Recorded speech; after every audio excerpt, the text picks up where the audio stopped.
है और वो भी किसी प्राइमरी रेडार की नजर में आए बिना। ऐसा करने के लिए कैप्टन जहारी ने खुद के देश के इस कोटा भारू नाम के इस छोटे से टाउन से एंट्री ली। उसके बाद इसने अपने आप को थाई एयर स्पेस और मलेशियन एयर स्पेस की बाउंड्री पर रखते हुए आगे का सफर प्लान किया। दोनों कंट्रीज के एयर स्पेस बॉर्डर्स पर रहने का इसने इसलिए सोचा ताकि दोनों कितनी ऊंचाई पर है, यानी कि कितनी एल्टीट्यूड पर है और एग्जैक्टली वो ऑब्जेक्ट क्या है।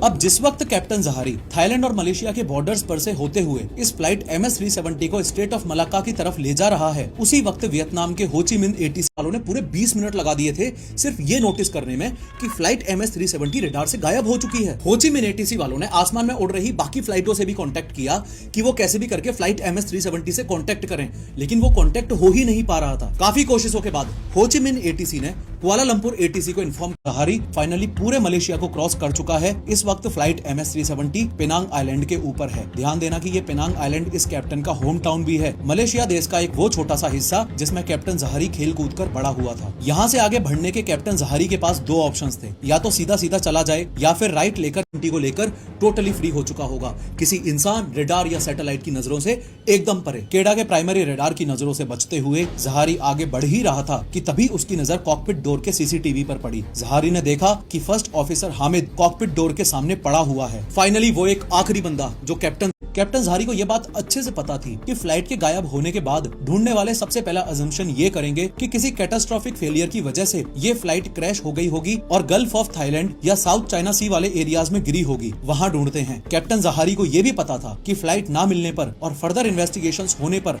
लेकिन उससे एक गलती हो गई थी। कैप्टन जहारी ने जब केडा के प्राइमरी रेडार की रेंज को क्रॉस किया तो क्रॉस करते ही उसने अपने कॉकपिट के नीचे मौजूद कंप्यूटर सिस्टम्स को कूल डाउन करने के लिए मेन इलेक्ट्रिकल जनरेटर्स की पावर को रिस्टोर किया था। ध्यान देना कि उसने एकार से सिस्टम चालू नहीं किया था, लेकिन मेन इलेक्ट्रिकल जनरेटर्स की पावर को जैसे जैसे समय बीतता गया वैसे वैसे SDU ने सैटेलाइट को और ज्यादा लॉग ऑन रिक्वेस्ट भेजी और वैसे वैसे न्यू आर्क्स बनती गयी। 3:41 पर दूसरी आर्क, 4:41 पर तीसरी आर्क, 5:41 पर चौथी आर्क, सुबह 6:41 पर पांचवी आर्क, सुबह 8:11 पर छठवीं आर्क। और समंदर में कोई ऐसा 100% ठोस सबूत नहीं मिल पाया है जो ये बात साबित कर सके कि दोनों में से कोई भी एक पायलट इन्वॉल्व्ड था। मोरओवर बाद में जब इन्वेस्टिगेशंस हुई तो काफी ज्यादा शक कैप्टन जहारी पर गया था, फर्स्ट ऑफिसर हामिद पर नहीं। सबसे पहला शक इसलिए हुआ क्योंकि बाद में कैप्टन जहारी के घर से एक फ्लाइट सिमुलेटर बरामद हुआ। ये एविएशन की बिगेस्ट मिस्ट्री मानी जाती है। हालांकि टेक्निकली ये बोलना सही नहीं होगा कि कुछ नहीं मिल पाया है। टोटल 31 पीसेस अभी तक इस एयरक्राफ्ट के अलग अलग टुकड़ों के समुद्र के तटों पर मिल चुके हैं, लेकिन इंपॉर्टेंट बात ये भी है कि उसमें से कुछ गिने चुने ही कंफर्म हो पाए हैं कि वो पीसेस फ्लाइट MS-370 के ही हैं। मैं जब